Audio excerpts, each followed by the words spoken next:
Hi, I'm Emily. I'll be your storyteller today. Many of you use these stories to fall asleep. So before we begin, take a moment to like the video and subscribe. Also, where are you watching from, and what time is it there? Now get comfortable. Close your eyes and let the sound of the rain guide you into the story. The rain had started as a drizzle, just enough to blur the edges of the road. But by the time we reached the countryside, it had become a wall of water. Our wipers couldn't keep up. Thunder rolled low across the hills, and lightning cracked somewhere behind us, illuminating winding fences and twisted trees. I was behind the wheel, eyes straining through the downpour, when Sarah pointed ahead. "There," she said, "a place to stop." That's when we saw the sign. Ravenhill Inn, since 1901. The inn appeared suddenly, half hidden by fog and oak trees, its windows glowing a soft yellow behind streaks of rain. The building was 2 stories tall, made of dark stone and wood warped by time. There was no parking lot, just gravel, slick with mud. As I turned the car in, the headlights caught a figure watching from the front porch. They didn't move, even as we parked. I felt my fingers tighten on the steering wheel before I could stop myself. We stepped out into the rain, pulling jackets tight. Sarah and Miguel were silent. We ran to the covered porch. The figure was a woman, tall, pale, dressed in old-fashioned clothes. She smiled softly. "Storm caught you, didn't it?" Her voice was low, steady, like wind sliding under a door.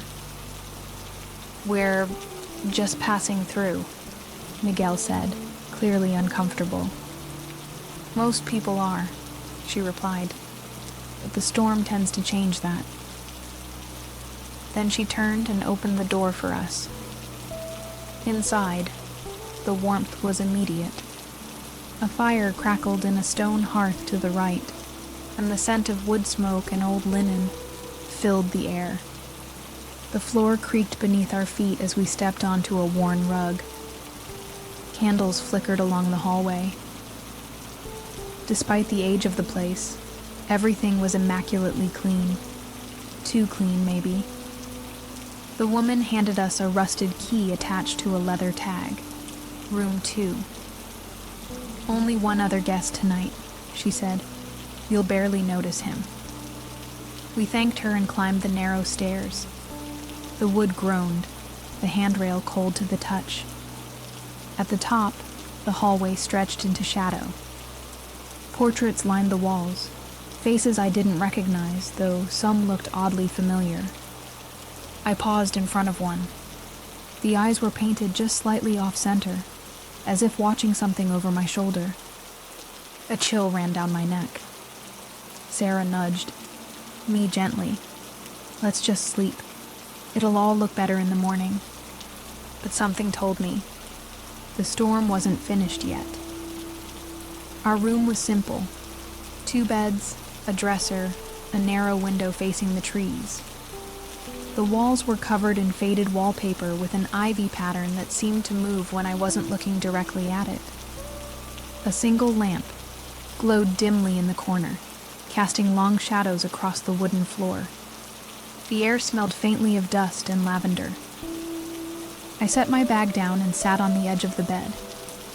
The mattress sighed beneath me, like it had been waiting. Miguel turned on the small radio by the window, but all we heard was static. He twisted the knob slowly, passing empty frequencies. Then, for a second, we caught a voice. Just one word, whispered, "Stay." The station vanished before we could react. We looked at each other. "Old place, probably just interference," he said, forcing a smile. But I noticed the dial hadn't moved since he turned it, and the volume knob was no longer in his hand. We unpacked in silence. Rain tapped steadily on the glass, and the wind groaned against the building. I moved to the window and tried to look outside, but all I could see was blackness. Then a flash of lightning lit the forest, and I swear I saw someone standing among the trees, still, watching. No umbrella, no coat, just a pale figure facing the house. But when the light faded, they were gone. Probably a shadow. Probably. Downstairs, the fire still burned, but we didn't hear anyone moving around. Sarah suggested checking out the lounge before bed, so we made our way down the staircase again. The hall seemed longer now, the portraits older, their eyes darker. We passed the woman from before. She stood motionless by the fire, staring into the flames, lips moving silently. "What's she doing?" Sarah whispered. "Counting," Miguel said. "I think she's counting."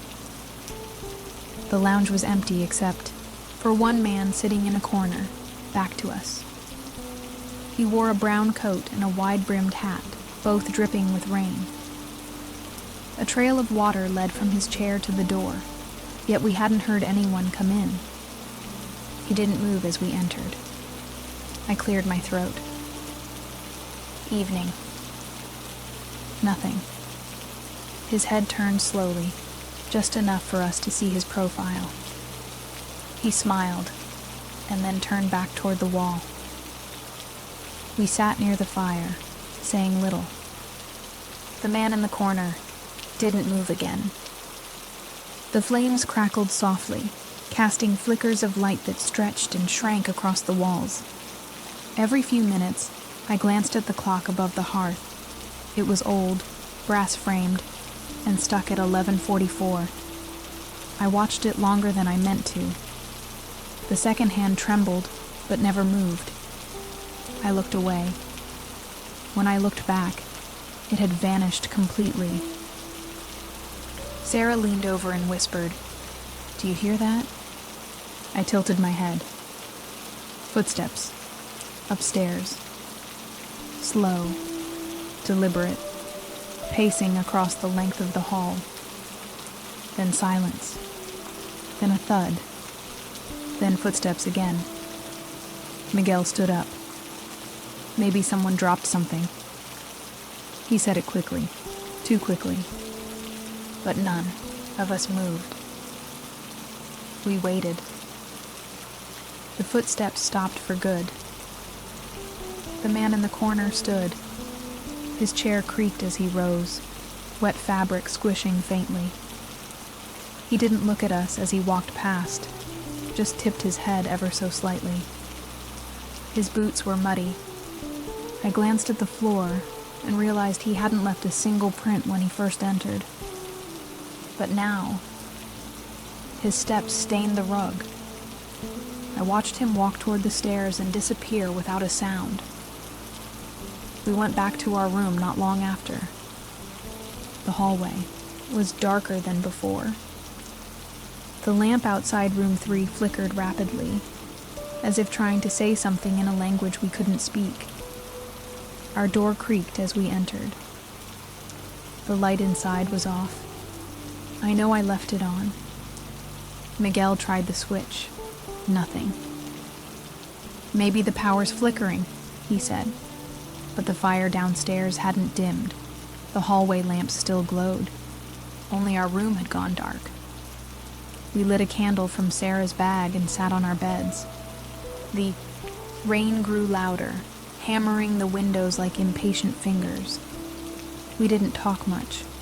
There was a sense, unspoken but shared, that if we stayed quiet, maybe whatever was listening would ignore us. Just as I was about to lie down, the doorknob rattled, once, then again. Then it stopped. No one was in the hallway. But the air smelled like wet earth and roses. I pressed my ear to the door, holding my breath. Nothing. No footsteps retreating, no voices. Only the creak of the old building settling around us. Miguel moved quietly and placed a chair beneath the knob. "Just in case," he whispered. Sarah was already in bed, her face half lit by candlelight, eyes fixed on the ceiling. "Did she say there were other guests?" she asked softly. "Just one," I said. "But I think there's more than that." The candle began to sputter, flame flickering sideways as if reacting to a breeze we couldn't feel. The shadows stretched across the walls, bending at impossible angles. I turned toward the window. Raindrops raced each other down the glass, and behind them, I thought I saw movement. Not lightning this time, not a trick of the eye. Something passed by the window from the outside. On the second floor, we were not alone. We finally fell asleep, one by one, fully clothed, lights on, chair still braced against the door. I woke up once in the night, not to a noise, but to silence. A silence so complete, it rang in my ears. The rain had stopped, the wind too. The building held its breath. Then I heard it. From the hallway, a soft knock, 3 times, and then a voice whispering my name.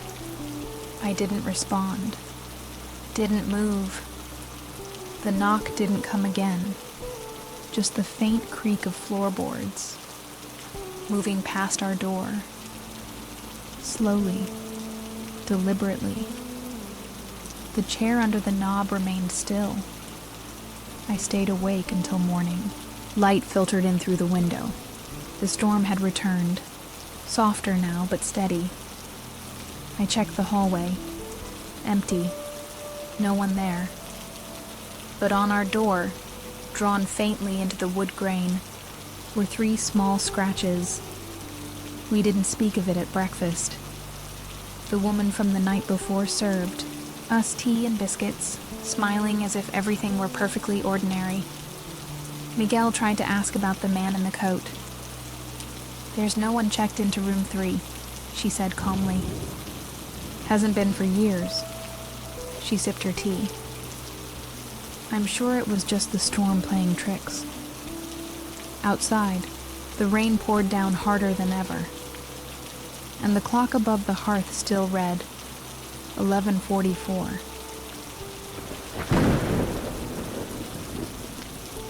By morning, the storm hadn't moved. If anything, it had gotten worse. Sheets of rain blurred the windows, and the wind howled like it was circling the house. We packed our bags early, hoping to leave as soon as there was a break in the weather. Miguel checked his phone. No service. Sarah's had battery but no signal. Mine had powered off during the night, and now refused to turn on. "Let's just try the car," I said. None of us believed it would work. The front door didn't open. The knob turned, but the latch didn't budge. We tried pushing, pulling, even bracing our feet against the wall. Nothing. I knocked on the glass, but the outside world was swallowed by mist.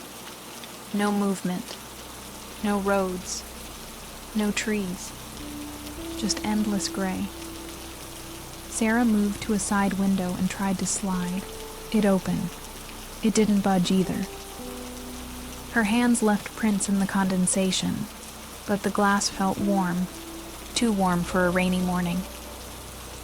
We checked the kitchen, the back hall, the small side doors near the pantry. Every exit sealed tight. Some doors didn't even have hinges, just wooden outlines carved into the wall, like stage props pretending to be real. "Maybe the old woman locks the place at night," Miguel offered, though he didn't sound convinced. Sarah looked pale. "Then why are the locks on our side?" she whispered. We didn't answer.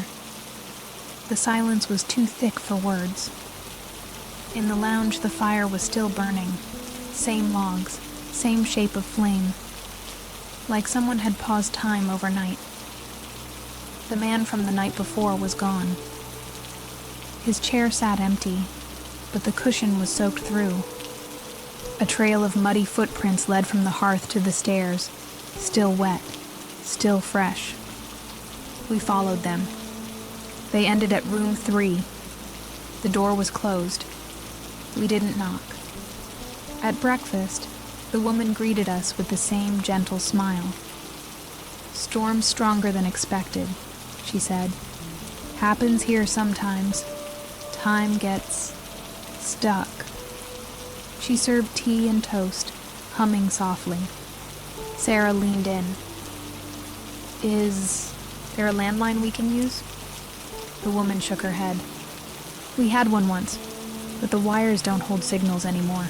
She tilted her head, then added, "It's better if you stay inside.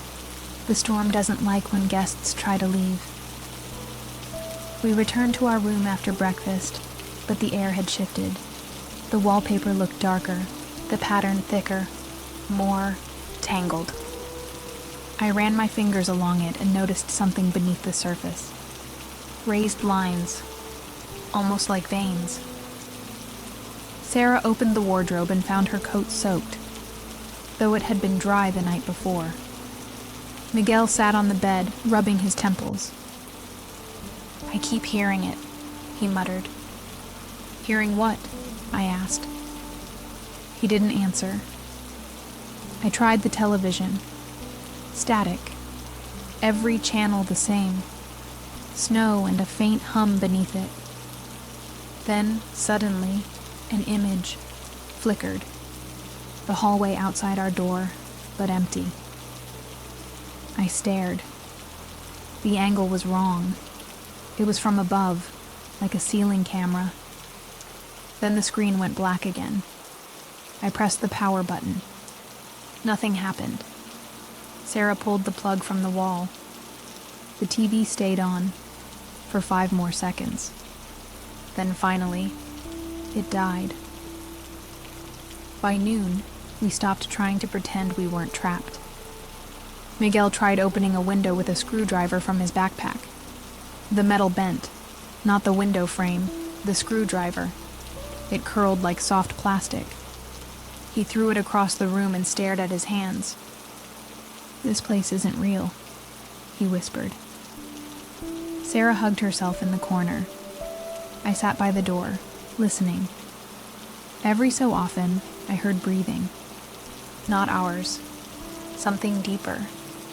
Just beyond the wood.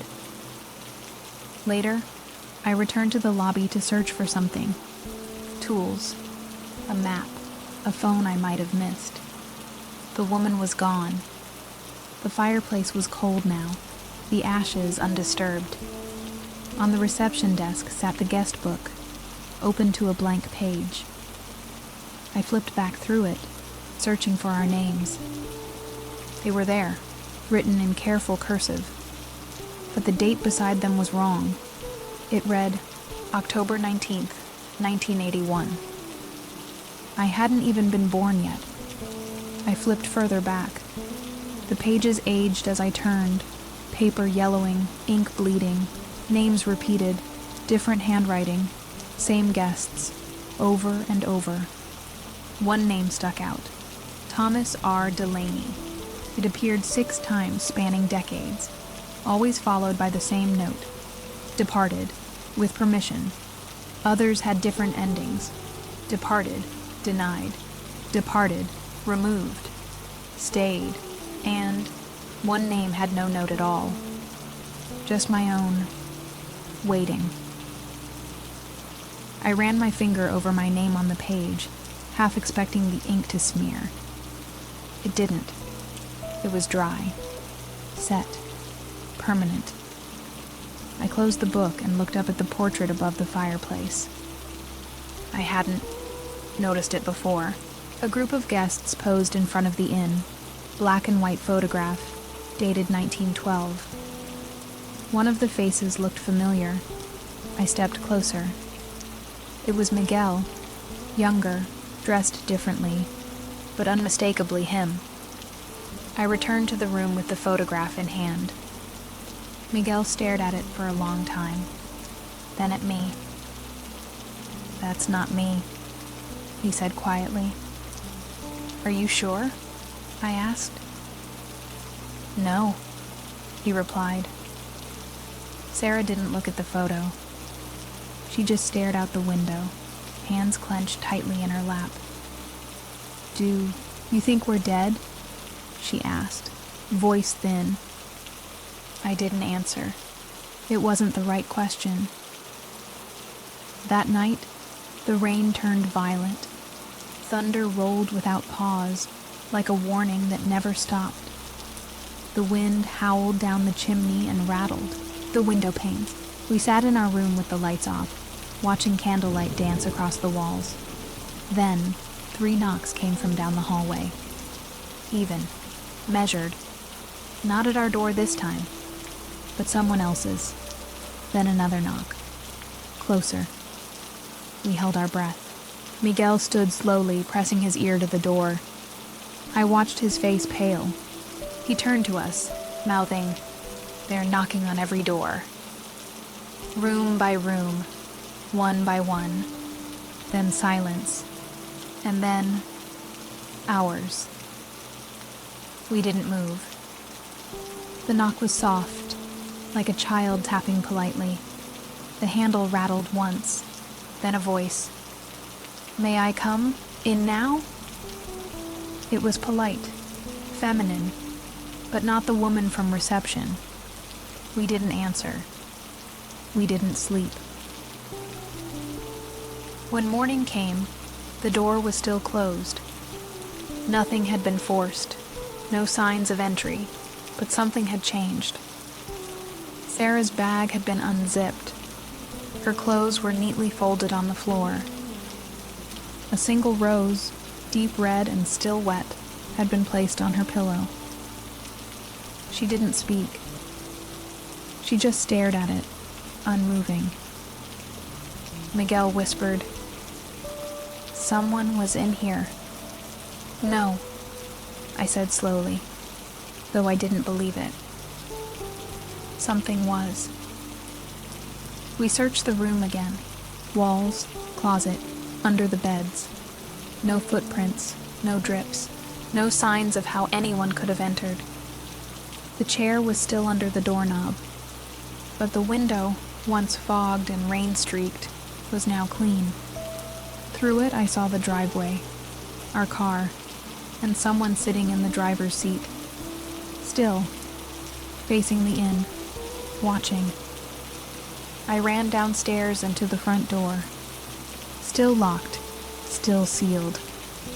I banged against it, shouting. The woman appeared from behind the front desk like she'd always been there. Calm, pleasant. "Is something wrong?" she asked. I pointed to the window. "There's someone in our car." She blinked.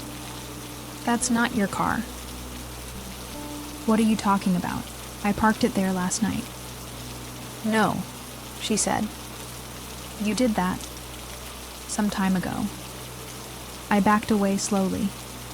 The woman turned and began humming again, running, her fingers along the keys behind the desk. I noticed something. One key was missing. Room 6. I had never seen a room 6.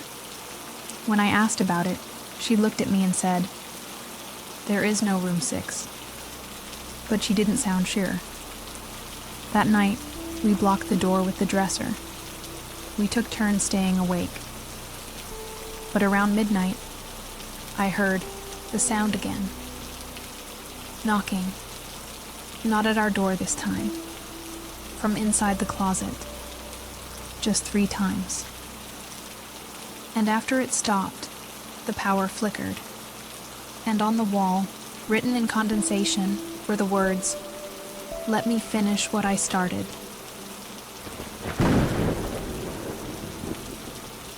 By morning, the storm hadn't moved. If anything, it had gotten worse.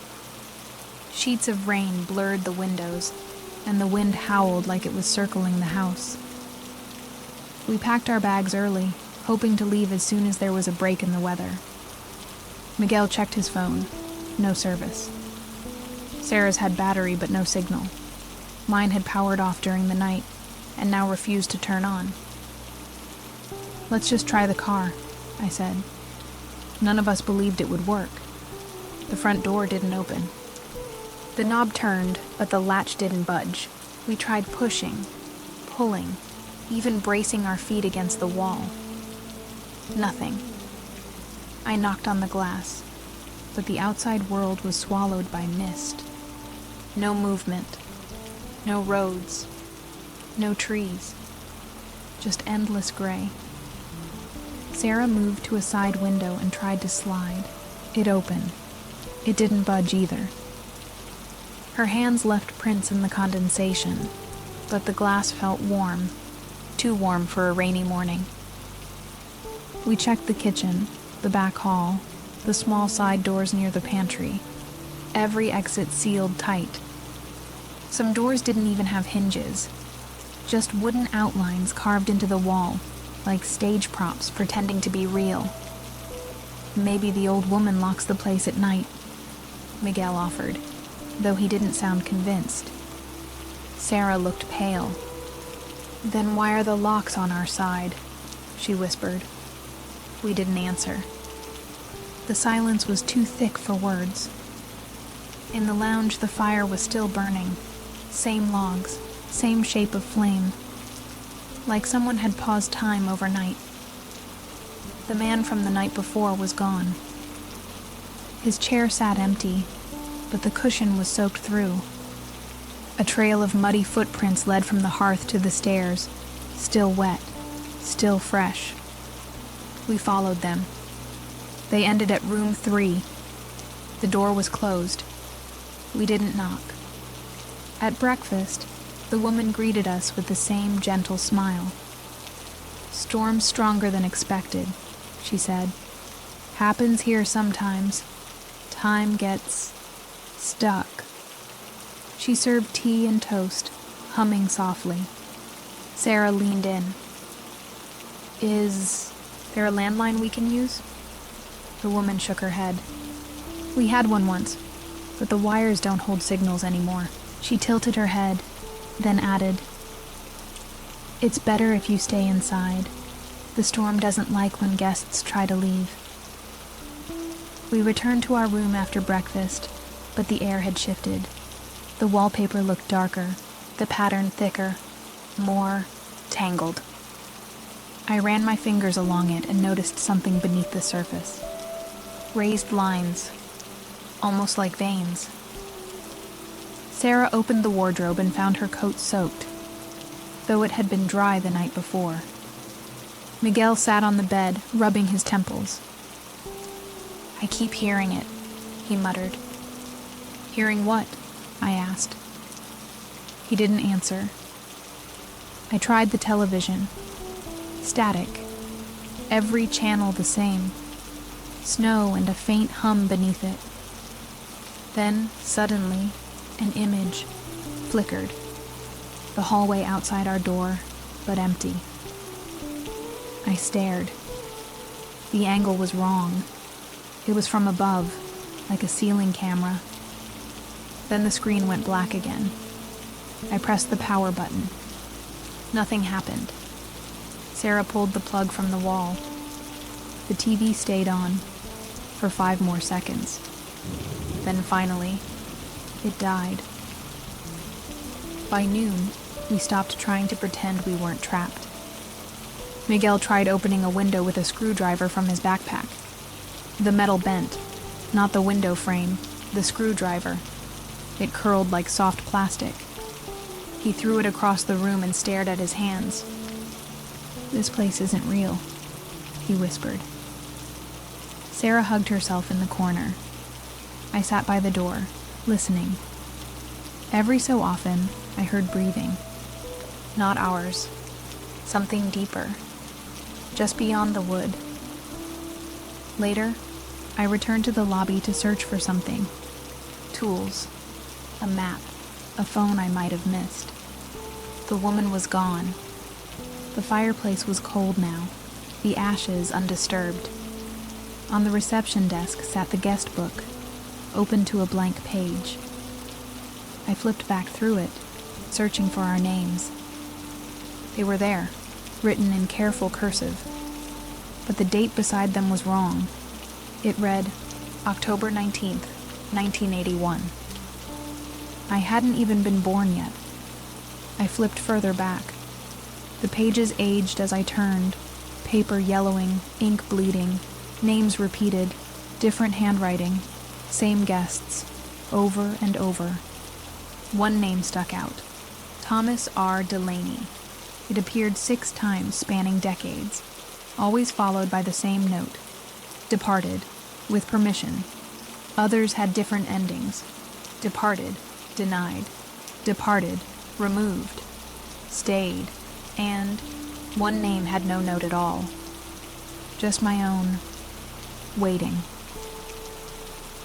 I ran my finger over my name on the page, half expecting the ink to smear. It didn't. It was dry, set, permanent. I closed the book and looked up at the portrait above the fireplace. I hadn't noticed it before. A group of guests posed in front of the inn, black and white photograph, dated 1912. One of the faces looked familiar. I stepped closer. It was Miguel, younger, dressed differently, but unmistakably him. I returned to the room with the photograph in hand. Miguel stared at it for a long time, then at me. "That's not me," he said quietly. "Are you sure?" I asked. "No," he replied. Sarah didn't look at the photo. She just stared out the window, hands clenched tightly in her lap. "Do you think we're dead?" she asked, voice thin. I didn't answer. It wasn't the right question. That night, the rain turned violent. Thunder rolled without pause, like a warning that never stopped. The wind howled down the chimney and rattled the window panes. We sat in our room with the lights off, watching candlelight dance across the walls. Then, 3 knocks came from down the hallway. Even, measured. Not at our door this time, but someone else's. Then another knock. Closer. We held our breath. Miguel stood slowly, pressing his ear to the door. I watched his face pale. He turned to us, mouthing, "They're knocking on every door." Room by room, one by one. Then silence. And then hours. We didn't move. The knock was soft, like a child tapping politely. The handle rattled once, then a voice. "May I come in now?" It was polite, feminine, but not the woman from reception. We didn't answer. We didn't sleep. When morning came, the door was still closed. Nothing had been forced, no signs of entry, but something had changed. Sarah's bag had been unzipped. Her clothes were neatly folded on the floor. A single rose, deep red and still wet, had been placed on her pillow. She didn't speak. She just stared at it, unmoving. Miguel whispered, "Someone was in here." "No," I said slowly, though I didn't believe it. Something was. We searched the room again. Walls, closet, under the beds. No footprints, no drips, no signs of how anyone could have entered.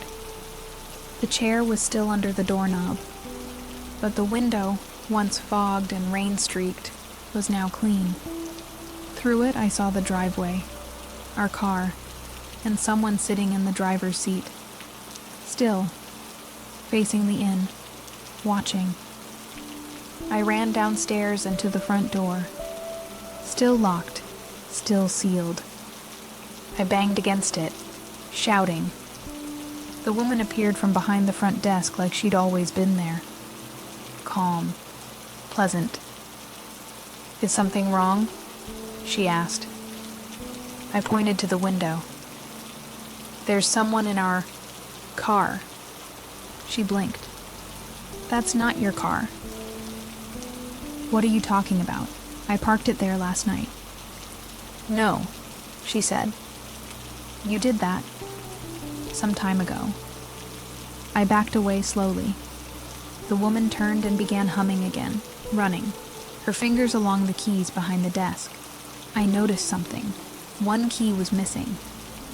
Room 6. I had never seen a room 6. When I asked about it, she looked at me and said, "There is no room 6. But she didn't sound sure. That night, we blocked the door with the dresser. We took turns staying awake. But around midnight, I heard the sound again. Knocking. Not at our door this time. From inside the closet. Just 3 times. And after it stopped, the power flickered. And on the wall, written in condensation, were the words, "Let me finish what I started."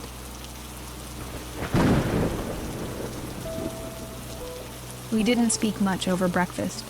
The woman brought us tea again, humming softly as if nothing in the world had changed. But Miguel couldn't take his eyes off the guest book. When she stepped away to the kitchen, he opened it once more. The ink was darker today, the names written more clearly, almost fresh. I looked closer. There were more entries than yesterday, many more, at least 20 new names. But we hadn't seen a single new face. Sarah scanned the hallway windows. No other cars in the driveway, no voices in the dining room, no sounds of luggage being moved or doors opening and closing. Just that list, names written in elegant script, followed by room numbers. Many of the numbers didn't match real rooms. Rooms we hadn't seen, room 7, room 9, room 11, none of them existed, at least not on our floor. Then we saw something even stranger. The same names repeating, different dates, same person. A man named Peter Graves had checked in 5 times in 10 years. A woman named Eleanor Shore appeared in 1946, then again in 1982, then again last week.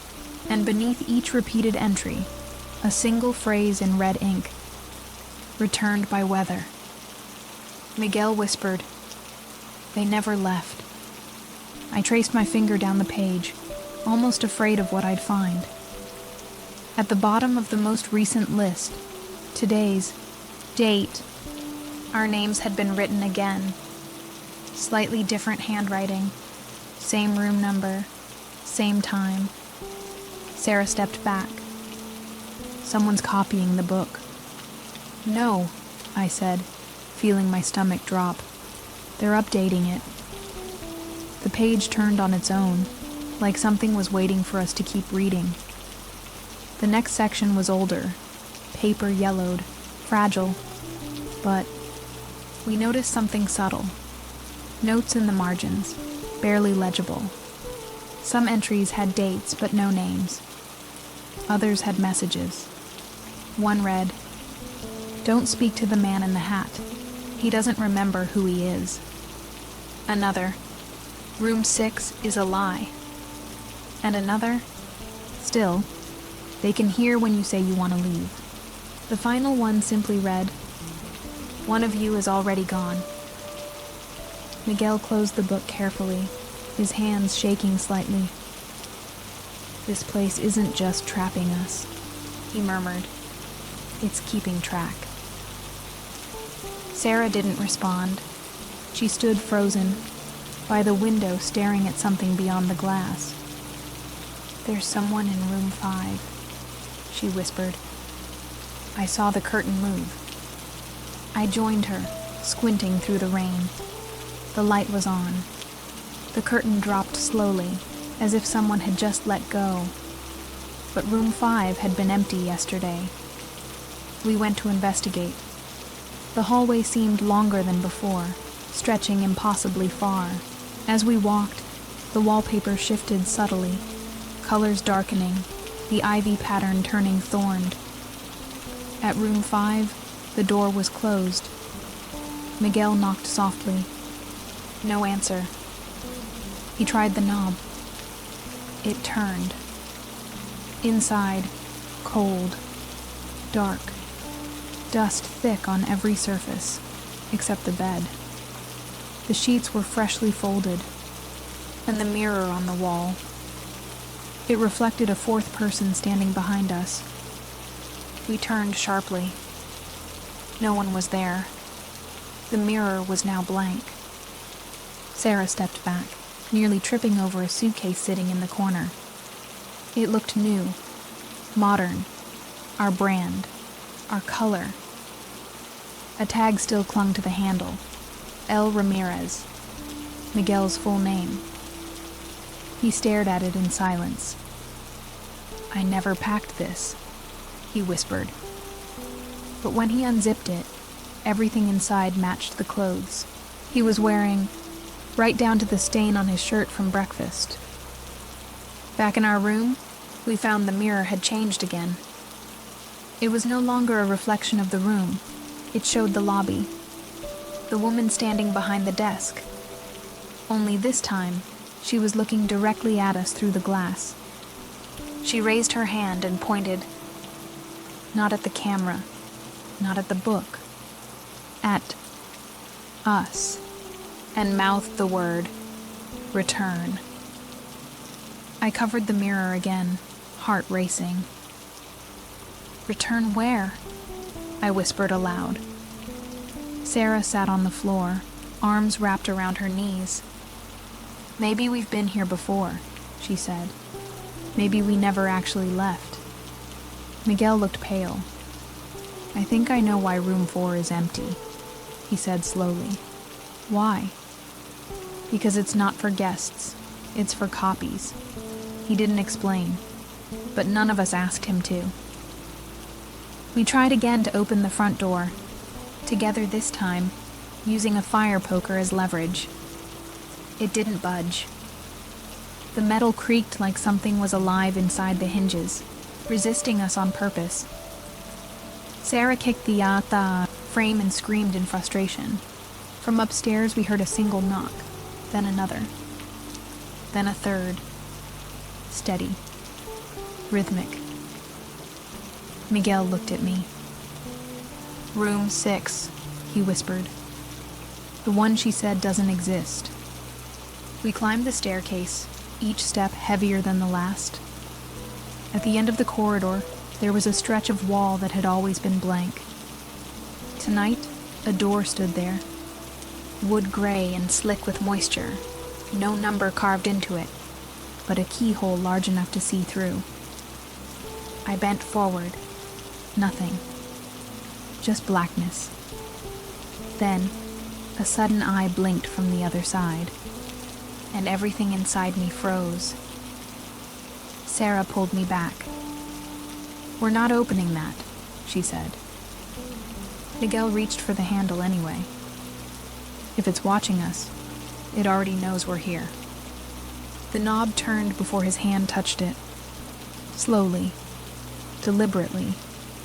And from inside, we heard a voice. Raspy, echoing, familiar, and wrong. Check the ledger again.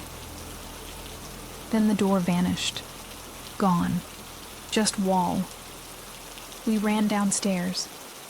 The guest book sat, waiting, open to a new page. It hadn't been there an hour ago. At the top, in fresh ink, it read, Departures scheduled, 1 a.m. Below it, 3 names, ours, but only one was marked with a check. Sarah's.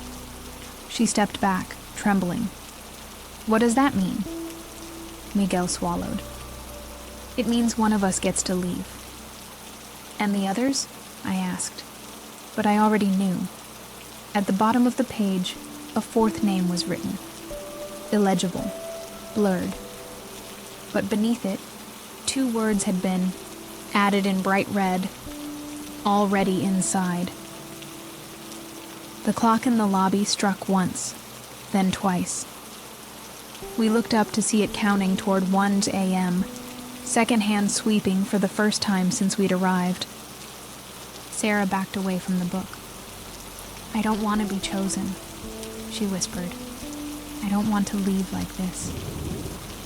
But Miguel shook his head slowly. "I don't think it's about wanting. I think it's about remembering." Outside, the storm fell silent. Utter silence. Too complete to be natural. I turned to the window and saw the fog had lifted slightly. Just enough to reveal another car in the driveway. A familiar model. Same color. Same damage on the bumper. It was our car. The same one we drove in. But there were 3 people already inside it. And they looked just like us. Miguel ran to the door again. Still locked. Still cold. But on the glass, condensation had formed. A new message. Choose who stays. I stared at the words, my reflection warped in the wet glass. Was this what had happened to the other names in the guest book? Were they chosen or surrendered? Sarah broke down crying, her back against the wall, whispering over and over, "I don't want to forget. I don't want to forget." Miguel crouched beside her, whispering something in her ear. Words I couldn't hear. I looked again at the book. The ink on our names had started to run, blurring around the edges like it had been exposed to water or time. Then from behind the desk, the woman stepped forward, calm, gentle. "The storm passes at 1, she said, "but only for those who are no longer needed." She handed me a small silver key.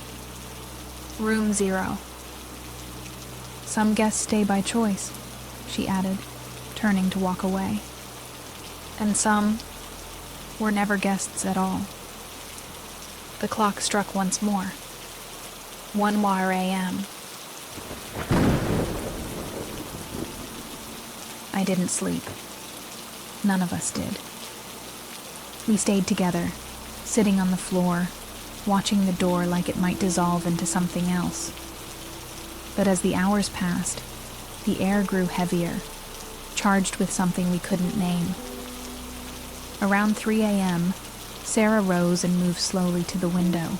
"She's there again," she whispered. "Same place as before."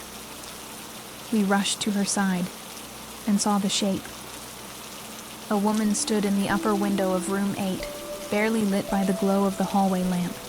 She didn't move, just stared out into the storm.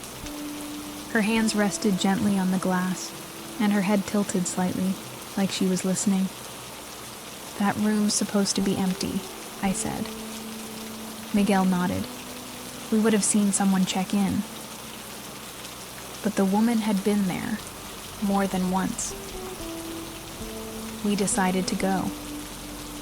Room 8 was 2 doors past our own, at the very end of the west hall. As we walked, the lights flickered above us, and the wallpaper seemed to peel a little more with every step. The door to room 8 was shut tight, but we could hear it now, soft weeping from the other side. Sarah raised her hand to knock. The crying stopped, and then we heard a whisper, clear and close. "Don't let them in." Miguel looked at me. "Was that?" I nodded. The voice had come from behind us. I turned, expecting to find someone there, but the hallway was empty, except for the long mirror hanging across from room 8. And in the reflection, the woman stood right behind us. I turned sharply, but no one was there. The mirror now reflected only the hallway again, The door to room 8 creaked open slowly, revealing only darkness within. A chill swept through the corridor like the air had been sucked out of it. "I don't think she wants us to see her," Sarah said quietly. "Then why is she always watching?" I asked. Miguel stepped inside first, and the door closed behind him. We pushed the door open and followed Miguel inside. The room was colder than the others, freezing, even though no windows were open. The curtains were drawn, but faint moonlight bled through the thin fabric. The bed was untouched. A rocking chair in the corner creaked slowly, though no one sat in it. On the wall opposite the bed, we saw them. Dozens of handprints smudged across the wallpaper. Faint, overlapping, all child-sized. Sarah stepped toward the window and pulled the curtains aside. Rain streamed down the glass, but there was something on the outside, scratches etched into the pane, letters, a message. "I never left." The words were written backward, like they had been carved from inside the room. Miguel walked over to the dresser and opened the top drawer. Inside, he found an old journal, leather-bound and water-damaged. It belonged to Eleanor Shore, the woman from the guest book. We opened the journal carefully. The handwriting was frantic, desperate. Pages filled with repetitions. They said I could go. The window never opened. The mirror lies.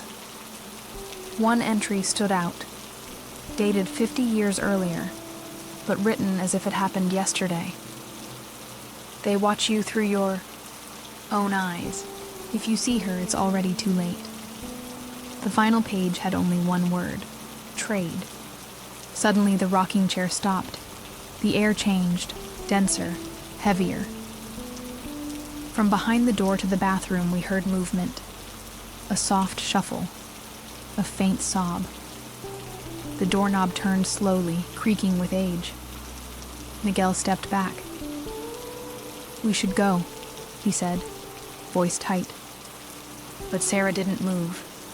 She was staring into the mirror on the far wall, one we hadn't noticed before. "I see her," she said, "but she's wearing my face." I grabbed Sarah's arm and pulled her away. The mirror cracked instantly, thin spiderweb lines running, from top to bottom like veins. The light in the room blinked out. For a heartbeat, we were blind. Then it came back, and the bathroom door was open. Empty, but the mirror now showed all three of us. And a fourth shadow, lingering just behind Sarah, unmoving, smiling. We rushed out of room 8, slamming the door behind us. The hallway lights buzzed violently, flickering like they were shorting out. Miguel led us back toward the stairs, but when we reached the intersection near the lounge, we stopped, because the layout had changed. The corridor split where it shouldn't, and down one side, room 8's door stood wide open again, even though we had left it closed, even though it should have been behind us. "I think the rooms move," Sarah whispered. "They don't stay where they're supposed to." Miguel nodded slowly. "They move when you see her." I looked back one last time. The door to room 8 began closing on its own, softly, like a breath being drawn in. And just before it latched, the same pale face appeared in the crack between door and frame, watching, waiting. We returned to our room in silence. The wallpaper had grown damp, the ivy pattern now completely overgrown, curling like it was alive. I glanced at the mirror. It was fogged. Someone had written in it again. This time the message was clear. One must watch. Miguel backed away. "She's not a ghost," he said. "She's a replacement." A replacement for what? I asked. He didn't answer. He just stared at Sarah. Sarah didn't speak the rest of the night. She sat near the window, staring out through the storm, unmoving. At one point, Miguel and I tried to get her attention. She blinked slowly, turned her head, and said something strange. "It's warmer in there." We didn't ask what she meant. We didn't want to know. Instead, we sat with her in silence. 3 people in a room built for 2. Just before sunrise, she stood, walked to the mirror, wiped away the fog. Her reflection didn't follow the motion. It stayed seated, still, watching her. Then she whispered something we couldn't hear. And the reflection smiled. Slowly, deliberately. Then the light bulb above her head popped, and everything went black.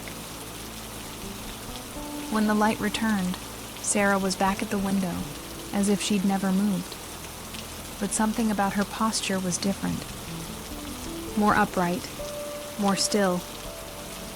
Miguel called her name softly, but she didn't turn, just kept staring through the glass. I stepped closer. The reflection on the window was wrong. Her lips were moving in the glass, whispering, but her real mouth wasn't. I placed my hand gently on her shoulder. It was cold. Not just from the room. Cold, like she'd stepped outside. She finally turned to me and said, "I saw where she waits. It's not in the mirror. It's behind it." Miguel asked, "Who?" Sarah's eyes welled with tears. "The one who stays when we leave." Then she smiled softly, not with relief, with resignation. We tried to keep her awake, tried to distract her, but she became distant, like she was drifting between layers of the inn. She'd pause mid-sentence, blink slowly, answer questions we hadn't asked. I found her twice standing, outside room 8, touching the doorknob. Each time she said the same thing, "I'm almost ready." I didn't know what for, and I wasn't sure I wanted to find out.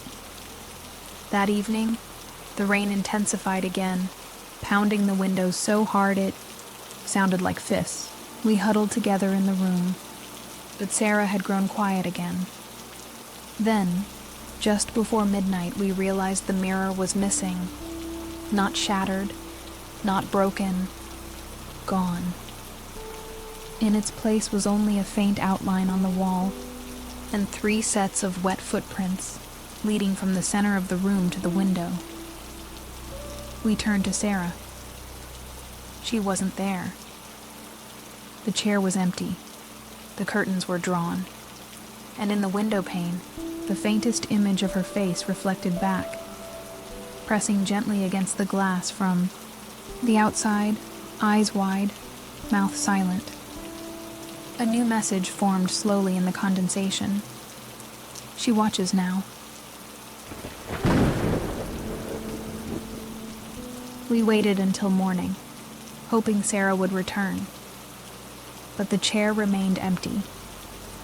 No sounds came from the hallway, and the storm had softened to a steady whisper. When we went downstairs, the woman at the reception desk greeted us with her usual, calm smile. "Perfect night for dinner, don't you think?" "Dinner?" Miguel asked, confused. She simply pointed to the double doors beside the lounge. They were open now, lights warm, plates already served, and voices, many of them, murmuring softly inside.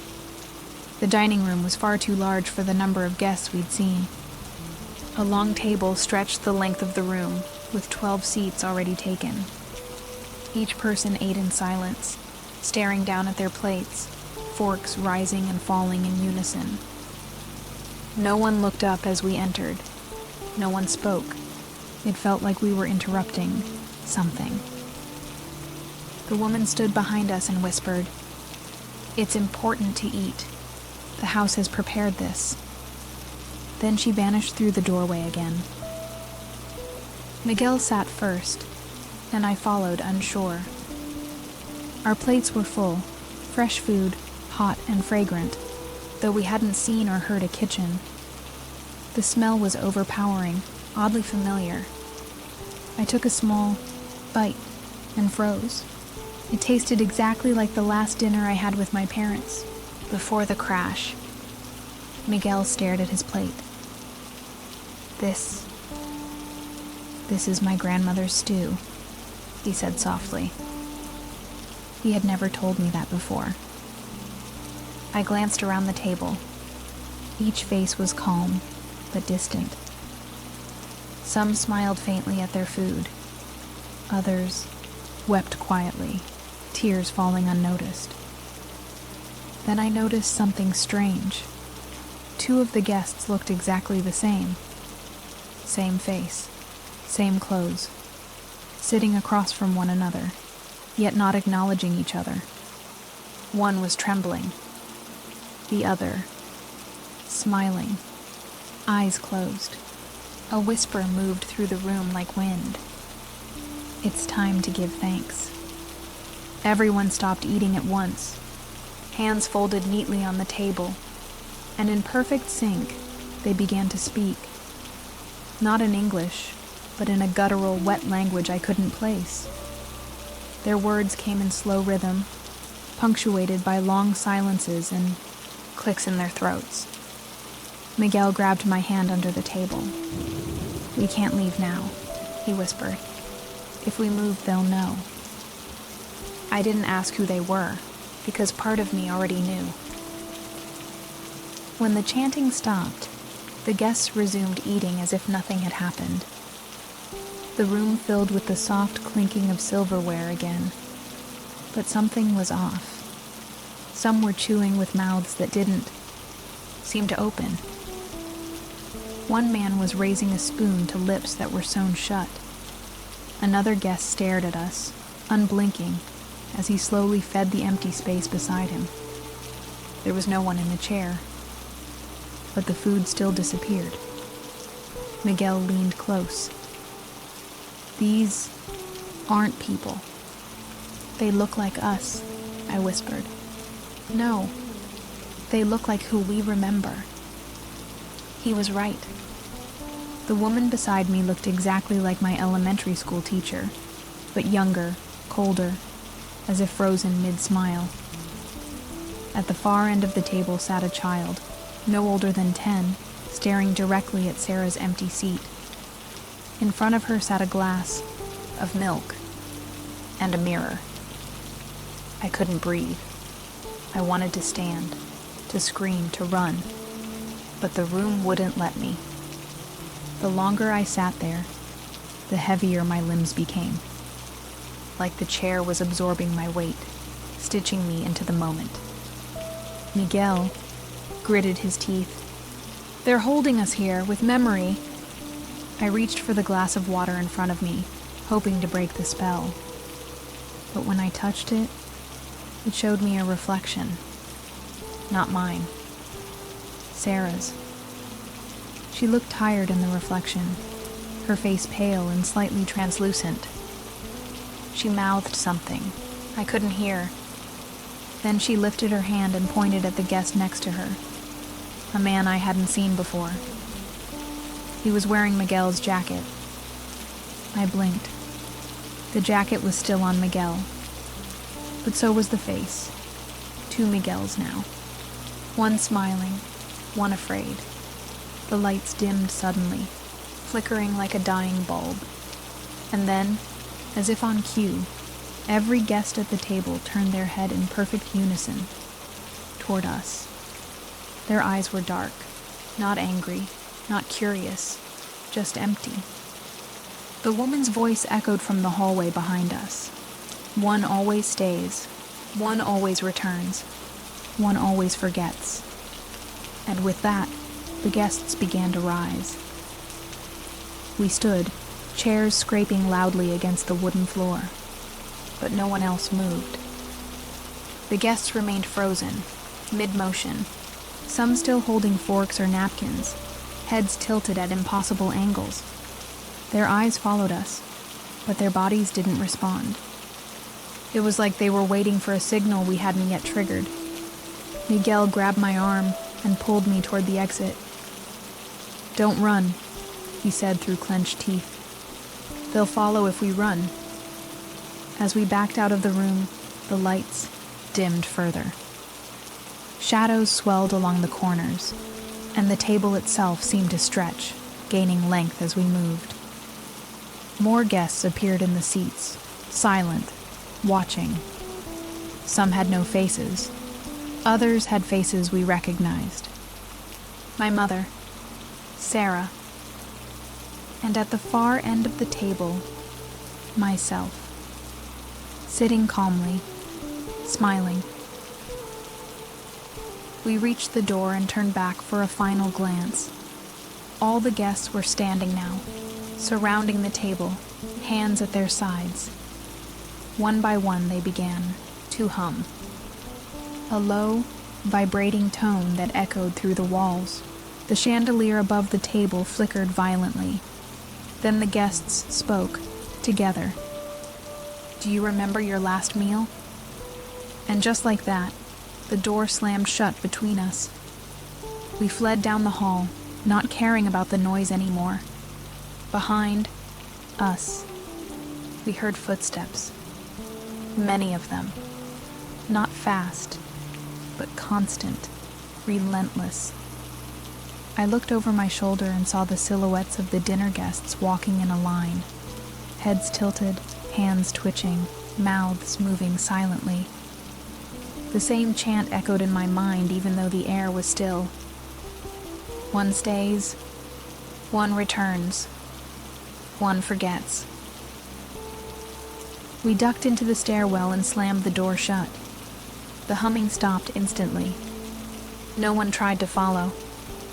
But when I leaned against the wall, trying to catch my breath, I noticed something written in dust across the step. "Your seat is still warm." And next to it, in fresh chalk, "Dinner repeats at midnight." We returned to our room in silence. The hallway felt narrower, the wallpaper thicker and darker. Every door we passed seemed slightly ajar, as if the guests were peeking out, listening for something. When we closed our door, I pushed the dresser in front of it, even though I wasn't sure that would help. Miguel sat on the bed, still shaking. "They weren't eating," he said finally. "Not really," I nodded. "They were remembering." I tried not to look at the mirror, but it drew my eyes like a magnet. The fog had returned, swirling slowly across the glass. No message this time, just a shape. A silhouette sitting at a table, alone, waiting. I blinked, and it was gone. But the chill remained, settling into the room like mist seeping through the walls. Somewhere deep below us, I swore I could still hear silverware, clinking in perfect rhythm. At midnight, the chandelier above our room flickered on its own. We hadn't noticed it before. Dusty, cracked, barely hanging. But now it pulsed with soft yellow light, like the one in the dining hall. Miguel whispered, "What time did dinner start?" I looked at the clock.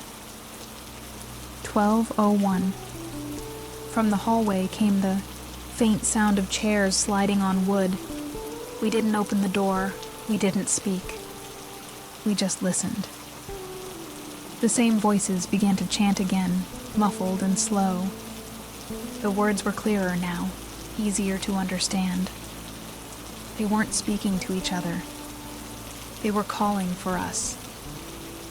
And from the mirror, a new message etched itself in condensation. 2 still missing. I covered the glass with a towel and turned away, but the air remained thick with memory. I knew now the inn didn't want us to eat. It wanted us to remember eating, to sit down again and offer something of ourselves with every course. Not food, not stories, but identity. And sooner or later, someone always asks for seconds. That night, something changed in the sound of the storm. It wasn't just wind anymore. It was weight. Like footsteps above the ceiling, muffled and rhythmic. Miguel and I stared at the ceiling, both wide awake. The chandelier swayed slightly, without reason. We hadn't spoken in over an hour, but when the first creak came from directly overhead, we said the same thing at once. The attic. Neither of us had seen stairs to an attic, nor a door. But the creaking grew louder, now, pacing directly above us, not the settling of old wood. Intentional steps. Slow. Deliberate. We moved through the hallway with flashlights, passing faded paintings and lamps that no longer lit. Near room 9, which hadn't existed 2 nights ago, we saw it. A square, in the ceiling, a pull cord, dangling, waiting. Miguel reached up and tugged it. The wooden ladder unfolded with a groan, dust scattering into the air. Cold poured down through the opening. The smell hit us instantly. Old wood, wet paper, and something metallic. We stared at the opening for a long moment. "It's better if we don't," I whispered. But we climbed anyway, because something up there already knew we would. The attic was vast and low-ceilinged, lit only by the beam of our flashlight. Wooden beams crossed overhead like ribs, and every surface was covered in dust and cloth. Trunks, mirrors, furniture no longer in use. But something felt wrong, like the space was too full, too carefully arranged. Miguel pointed at a series of boxes stacked neatly in a far corner, each one labeled, with room numbers, including room 0. We opened the nearest box.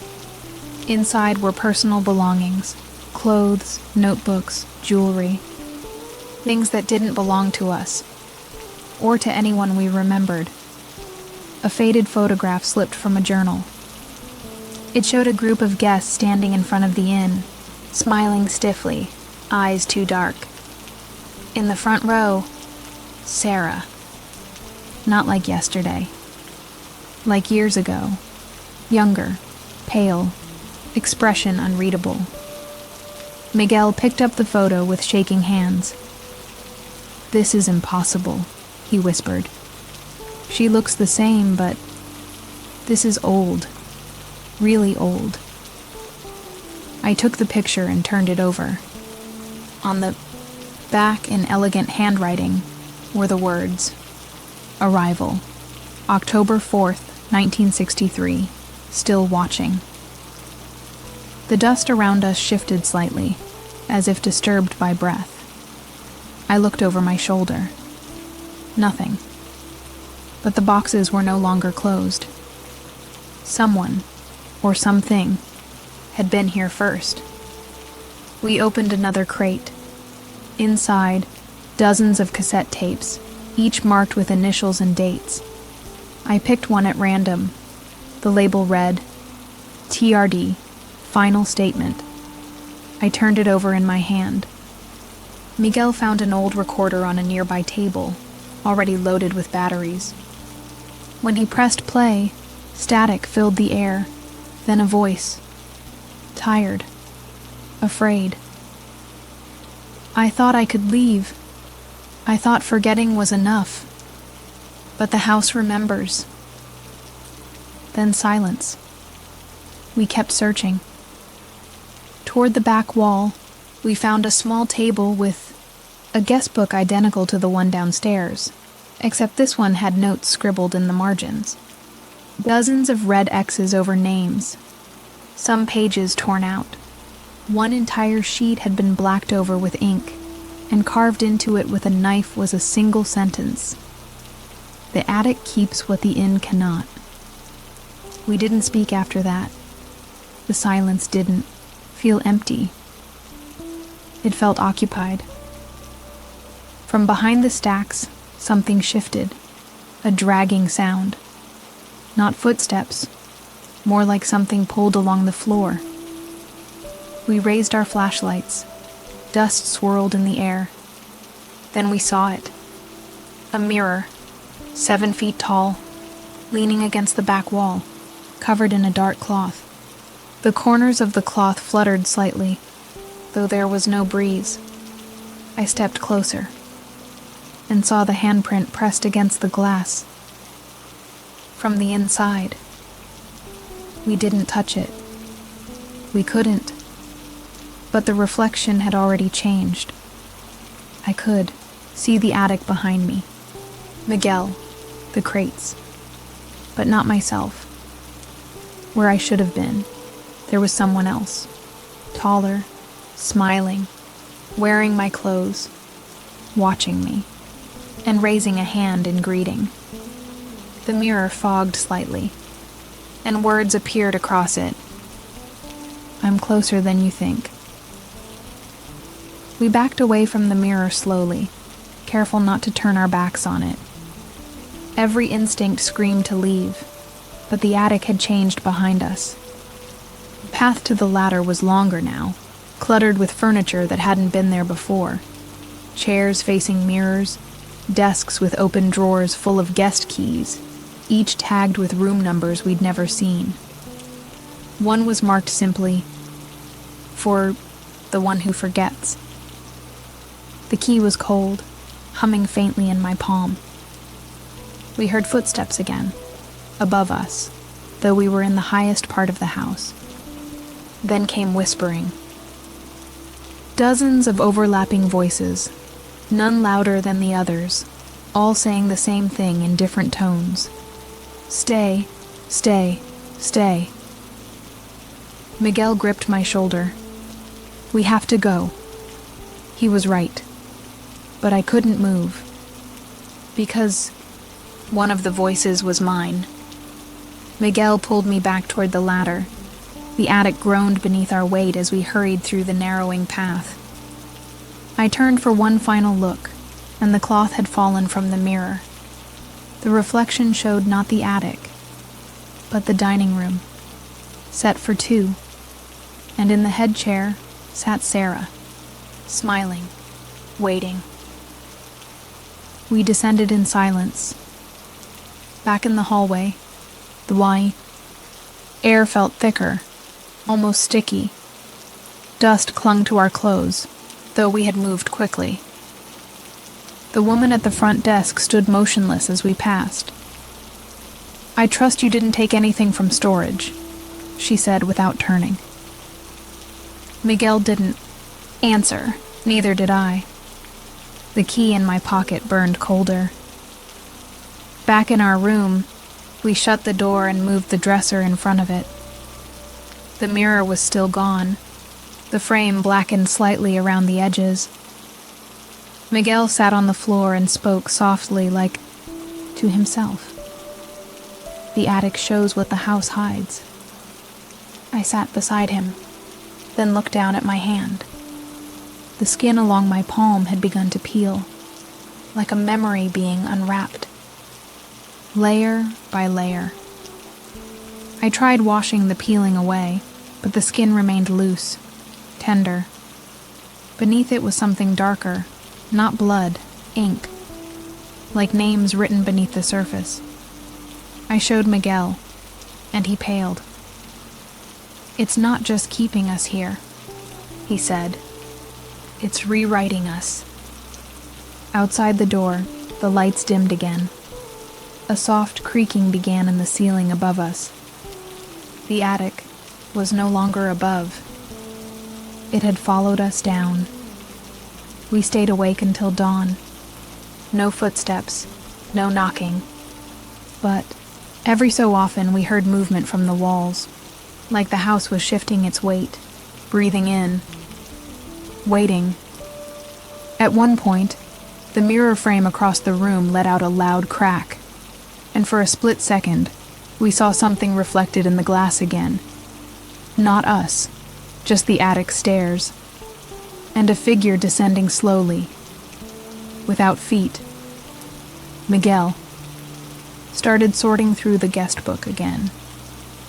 It had changed overnight. Pages were missing. Our names had moved higher on the list. Underneath Miguel's name, a new note had appeared. Key accepted. He looked at me. I didn't take it. Not on purpose, but the house didn't seem to care about intent. That afternoon, the woman served us tea without saying a word. The cup in front of Miguel had a symbol carved into the bottom, one we recognized from the attic crates. A spiral with a single eye at the center. "You're ready?" she said, not looking at him. "The house knows who's willing." Miguel's hand trembled. I didn't agree to anything. She only smiled. "You stayed. That was enough." That night, I woke to find him gone. His bed undisturbed, the dresser still against the door. But the ceiling above me was missing its square of wood. The attic hatch was open, and on the floor beside my bed was the key, cold again, and glowing faintly in the dark.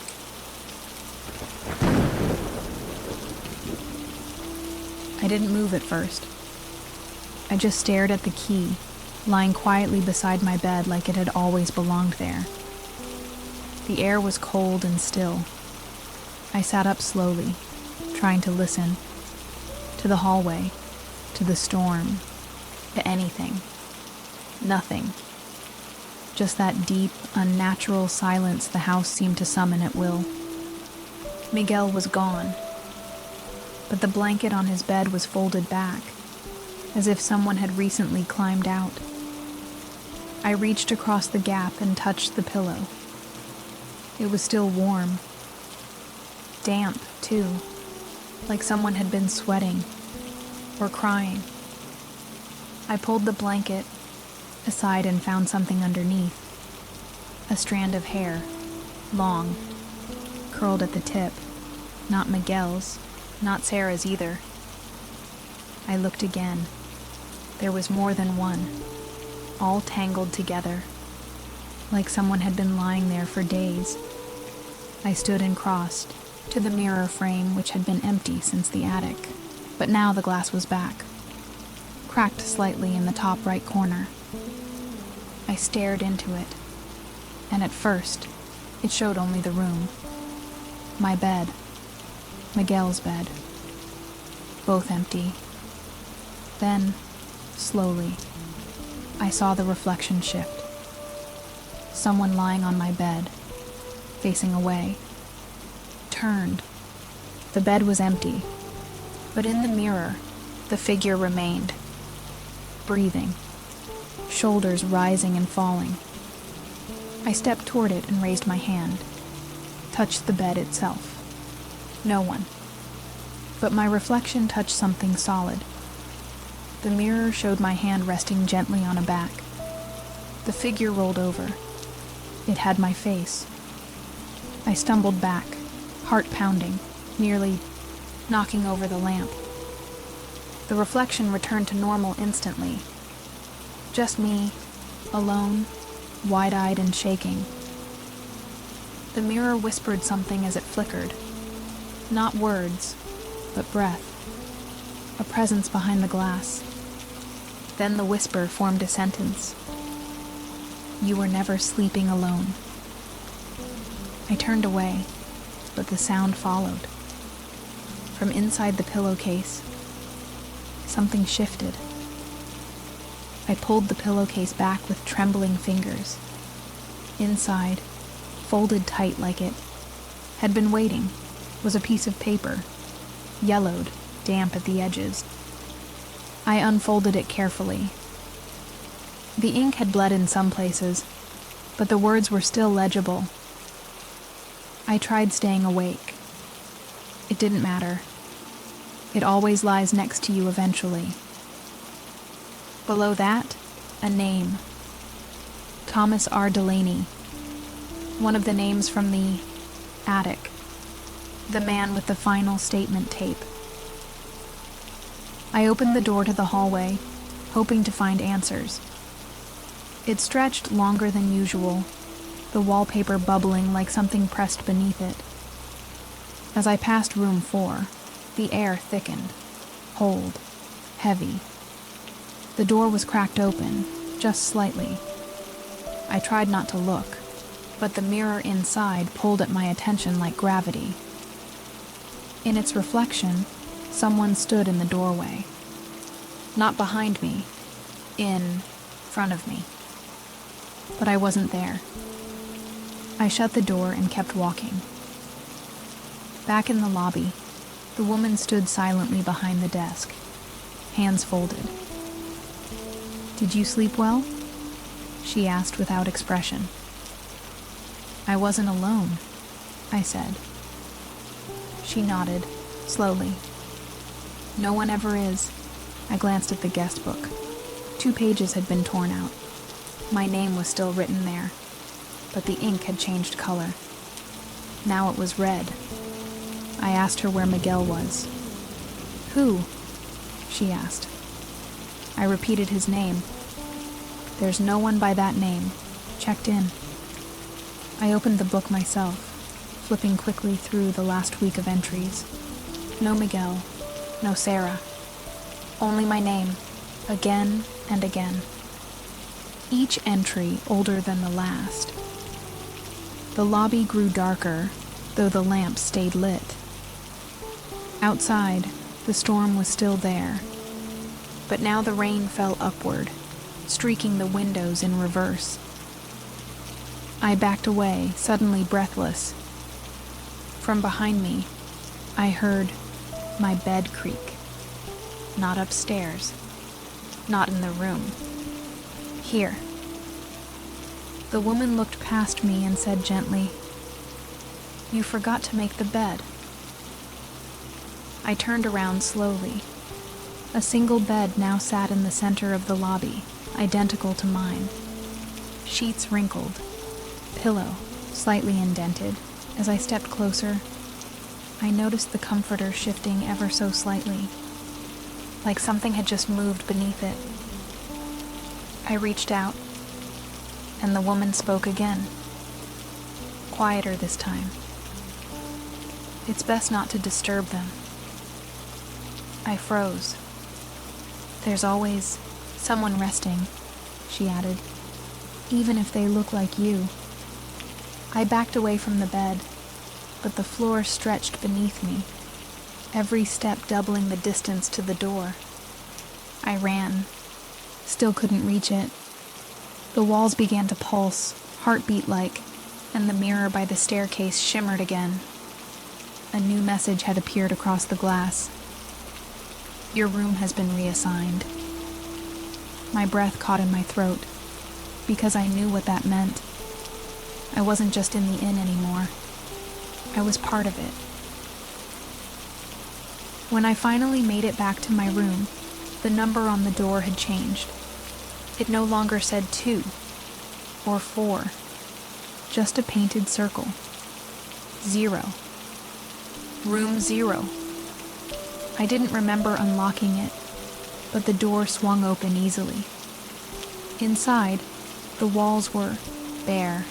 No beds, no furniture, just a mirror hanging from the ceiling, suspended like a chandelier, slowly rotating, and below it, footprints, bare, wet, leading to the center. As I stepped inside, the door shut behind me. The mirror above shifted angles with each creak of the ceiling, showing different versions of myself. One smiling, one asleep, one screaming. I looked down and saw a mattress forming where the footprints ended, rising slowly from the floor as if summoned. a place to lie down, or to be remembered. The woman's voice echoed faintly in the walls. "You've been here before." I stood in the center of the room, unsure what to do. The mirror froze above me. My reflection stared back, perfectly still. Then it blinked. Once, twice, out of sync, and smiled. I turned to leave, but there was no longer a door. I circled the room, searching for an exit. Any seam, any frame, even a draft. But there was nothing. The walls were smooth, windowless. The mirror above began to lower, creaking with each inch. My reflection grew closer, its expression darker, more aware. It wasn't copying me anymore. It was studying me, anticipating, preparing. And I realized it wasn't me. From the floor beneath my feet, a faint hum began to rise, familiar, rhythmic. The same sound we'd heard during the dinner. A voice joined it, low, velvet, my own voice, but layered, wrong. "You stayed," it whispered. "You've always stayed." The mattress pulsed once, as if breathing, and the footprints on the floor had begun to dry. I sat down on the mattress, not by choice, but because my legs gave out. The mirror tilted again, showing not me, but Sarah. She stood in room 8's window, pale and waiting. Then Miguel, walking the attic stair backwards. Then my parents, alive, smiling, calling my name from the lobby below. And then blankness. Just my reflection again. But now it winked. The walls darkened to the shade of damp earth.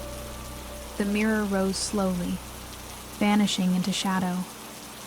In its place, words began to form on the ceiling. Faint at first, then sharp as glass. "You are now part of the room." I wanted to scream, to deny it.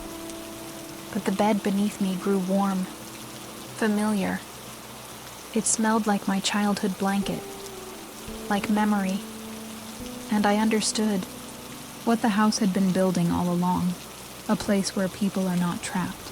They are kept, because someone always returns, someone always forgets, and someone always wakes up, already in the bed. I closed my eyes, and from the wall across the room, my reflection whispered, "Sleep well, you'll be back." When I opened my eyes, I was back in my bed, the real one, or what passed for real now. Room 0 was gone. No mirror on the ceiling, just the familiar cracked wallpaper and the soft tap of rain against the window. For a moment I thought it had been a dream, until I turned my head and saw the key, still glowing faintly on the nightstand, still cold. Miguel was gone. Sarah was gone.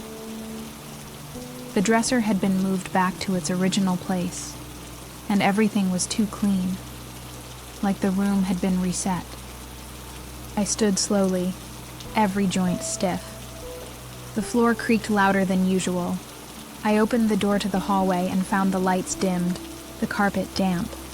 The portraits on the wall had changed. Now they showed people I recognized. One of them was me, smiling, but I don't remember ever posing for it. I walked downstairs. The woman was waiting, as always, behind the front desk. She didn't speak until I reached the last step. "It's time," she said gently. "For what?" Her eyes flicked toward the guest book. It was open to a new page, this one blank, except for a single line at the top. final entry. Below it sat a pen. Beside it, 2 keys, 1 brass, 1 silver. "You can choose," she said. "It doesn't happen often, but when it does, it must be done properly." I stepped closer, staring at the keys. The brass one had my initials. The silver one had no markings. But I felt drawn to it, like something within me already belonged to it. "What do they open?" I asked. The woman tilted her head. "One opens the door back to your life. And the other," she smiled faintly, "opens every other room." I stared at her, trying to read the truth behind her eyes. "And if I choose the wrong one?" I asked. "There's no wrong choice," she said. "But one of them is yours, and the other belongs to the house." The lights flickered above us. The mirror in the corner reflected the room, but not us. Only the keys, both already turned halfway, both waiting. I didn't touch either key. Not yet. Instead, I looked at the guest book again. The pages beneath this one were empty, untouched. But I noticed something strange. The ink from the previous names had begun to seep through, like the memories of the others were bleeding forward. Thomas, Eleanor, Sarah, Miguel. Their names curled faintly across the blank space, almost as if whispering, "We were here too. We made a choice. Now it's yours." The woman slid the pen closer. "You don't have much time," she said, voice calm but firm. "The house doesn't wait forever. If you don't choose, it will choose for you." Outside, the storm surged again, lightning illuminating the windows. For a moment, I thought I saw a silhouette standing just beyond the glass, not moving, just watching. Waiting, I picked up the brass key. It felt warm, familiar, like something I'd held as a child. I could almost see it fitting into a front door I hadn't seen in years. A normal life. A morning filled with sunlight and forgotten dreams. But when I held the silver key, I heard footsteps. Above me, below me, inside me. I turned to the woman. "What happened to the others?" She smiled gently. "Some left, some stayed. Some forgot they ever arrived." "And what about Miguel?" She blinked, then tilted her head. "I don't remember that name. But I saw it then, etched faintly into the baseboard behind her desk, hidden in the shadow. MR scratched by hand. I placed both keys on the counter and stepped back. "I won't choose yet." "You already have," she said. The clock struck. Once, then twice, and a third time. The floor vibrated beneath my feet. The walls inhaled, and a door appeared where there hadn't been one before. Not behind me, not beside me, within me. The door shimmered into view. Not physical, not imagined. It hovered just beyond the edge of focus, like a memory you can't quite hold. The woman stepped back, her face unreadable now. "Not everyone sees it," she said. "But the ones who do were never really visitors." The keys vanished from the counter. The guest book closed itself, and the silence grew deeper. Not absence. Anticipation. I approached the door. It didn't have a handle. Just a flat surface, pulsing faintly with light. As I raised my hand, the wood grew cold beneath my fingertips. Then warm. Then cold again. like it was scanning me, reading every room I had entered, every reflection I had denied. Then softly, it opened. Inside was not a hallway, not a room, just space, endless and shifting, floating mirrors, fragments of the inn, repeating infinitely, doorways leading to doorways, tables set for no one, chairs rocking by themselves. In the center stood a single figure, back turned, familiar posture. It was me, wearing different clothes, holding the silver key. I stepped closer. The other me didn't turn, didn't speak, just held out the key, as if offering it back. I reached out, and the moment our hands touched, every light in the space blinked off. Darkness, a sound like pages turning. Then, a breath, and I was standing in front of the reception desk again, alone. No woman, no guest book, only the silver key in my hand. Behind me, the mirror cracked, just once, from top to bottom. A door slammed in the distance, and the fire in the hearth went out. I didn't feel cold. I didn't feel anything, until I turned the key over and read the tiny words engraved along its edge. The house remembers. I wandered the halls, expecting something to shift, but everything was still, too still. The portraits on the walls now showed empty rooms. The wallpaper was blank, as if all memory had been stripped from the house. I returned to my room, though the number had vanished from the door. Inside, the bed was made. The mirror was whole again. But my reflection didn't follow. It just stood there, staring, waiting. I whispered Miguel's name, then Sarah's. No answer, but the silence responded like a voice, shaping itself into presence.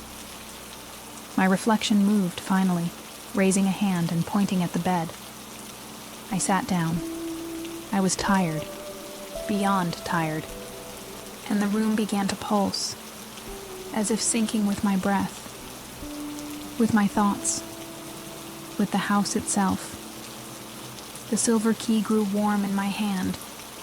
I held it tightly, unsure what I was unlocking.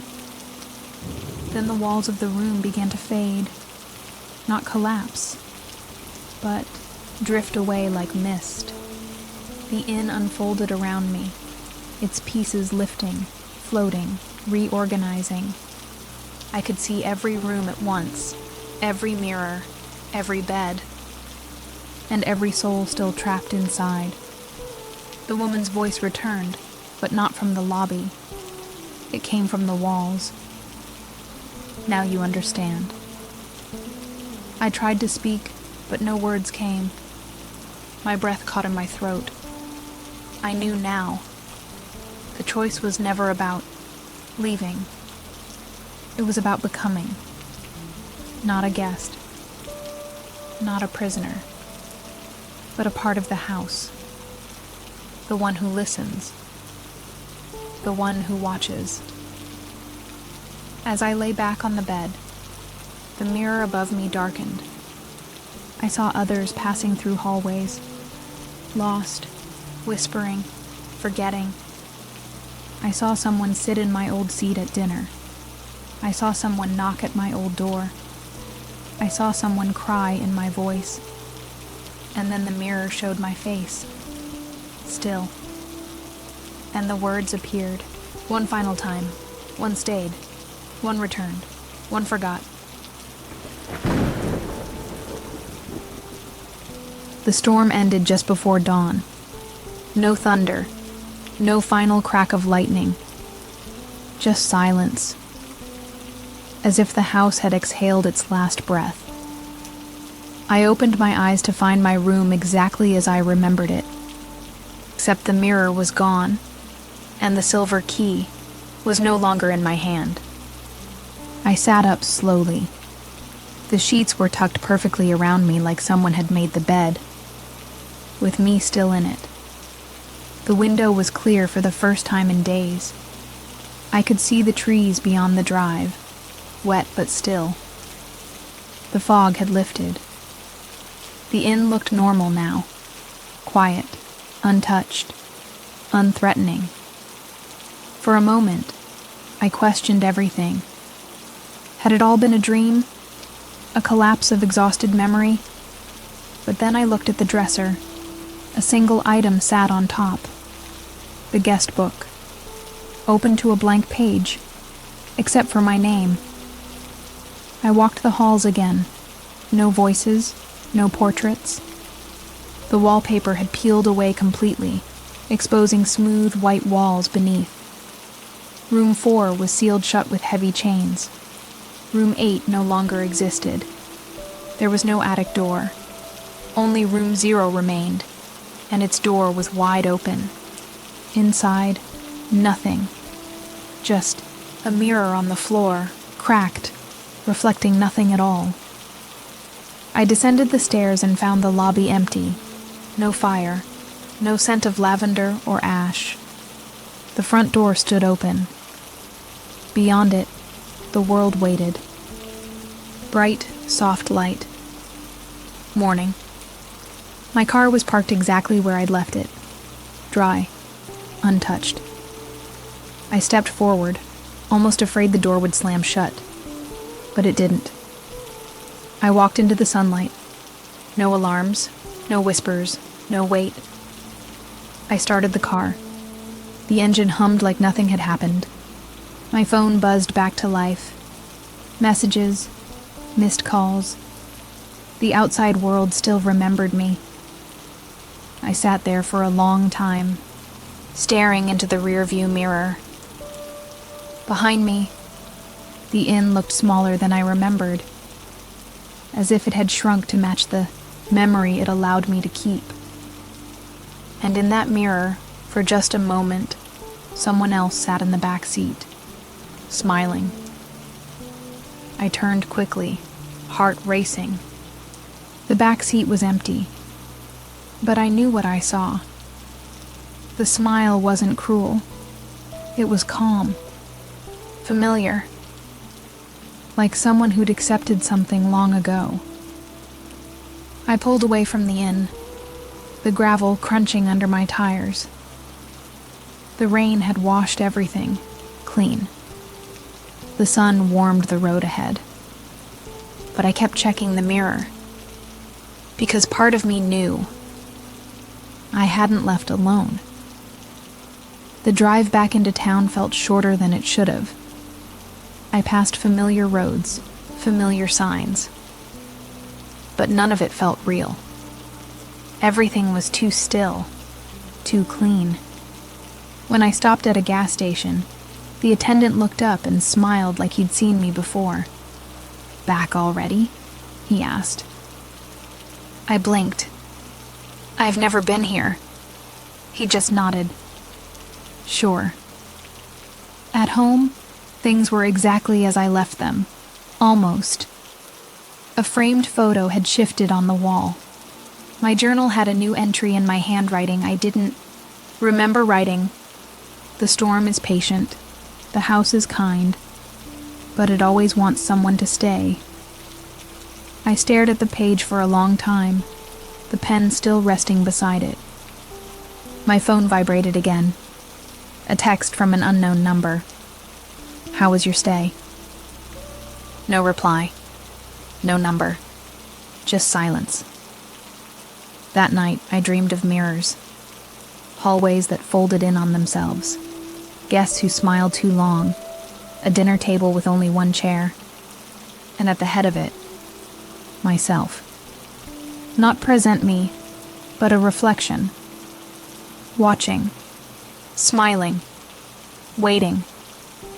I woke up gasping. The mirror in my room was fogged, just like before.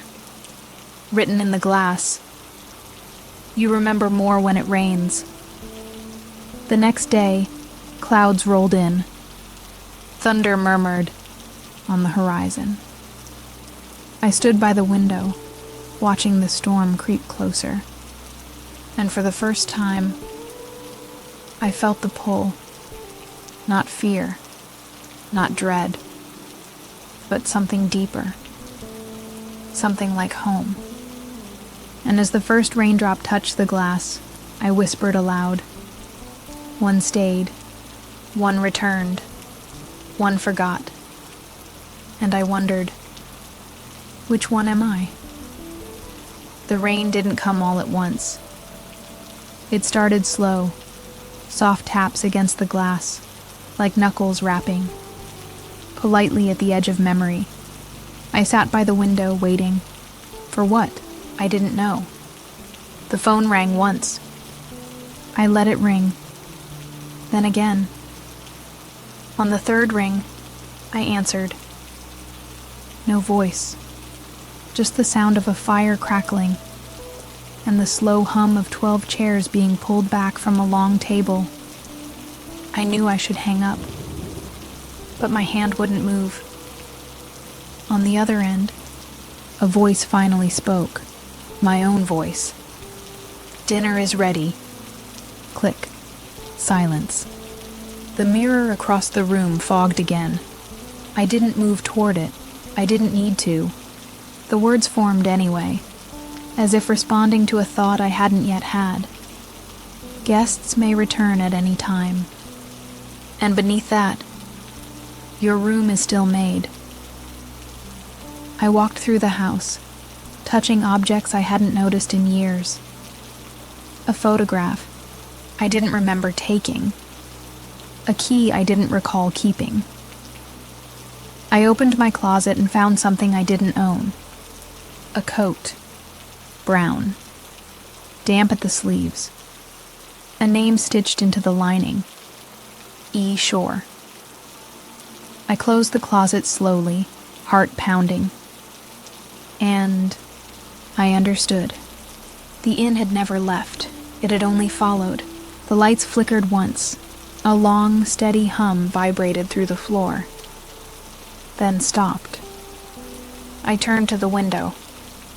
The rain was falling upward again. Thin silhouettes moved between trees in the distance. And in the driveway, where no car should be, there it was. My car, still idling, the door already open. I didn't remember returning to it, but somehow I was behind the wheel. The mirror showed nothing but the road. No reflection, no sky, just black. And in the glove compartment, the silver key waited. Cool. Still glowing. As if no time had passed at all. I reached for it slowly, not to use it, just to remember what it felt like. What I felt like. Before the house. As I turned the key over in my hand, something stirred behind my eyes. Not a memory, but a sensation. Like falling upward. Like being watched by something patient. I looked into the rearview mirror again. This time I didn't see myself. I saw the lobby. Still. Silent. A figure standing behind the desk. The guest book open. Pen waiting. The car radio came on without my touch. Static, then a voice. Mine, again, but older, slower. You can leave whenever you like, it said. But part of you always stays. I tried to turn it off. The knob didn't respond. The volume rose. And from the speakers, I heard the front door of the inn open. And footsteps coming down the hall. I stepped out of the car. The sky had torn open with lightning, but I felt no rain. The house no longer stood behind me. In its place, an outline, a shadow etched in stormlight. but I could still feel the pull, could still hear the mirrors whispering. And inside my chest, a key turned slowly, and something unlocked. I walked back into the shadow of the inn, but found only my own footprints leading in. No sounds, no voices, just the mirror by the stair, reflecting the room, empty but echoing. A chair rocked gently by the fire. The guest book was closed, and on the front cover, engraved now, "You made your choice." A single page remained inside, still blank, still waiting. I sat by the hearth as the first storm of morning began again. Somewhere above, I heard footsteps. Below, a bed creaked. The inn was breathing again, and I was part of its breath. Outside, a car arrived on the gravel. 3 travelers, one looking back over their shoulder. And in the lobby mirror, my reflection smiled and whispered, "Welcome back."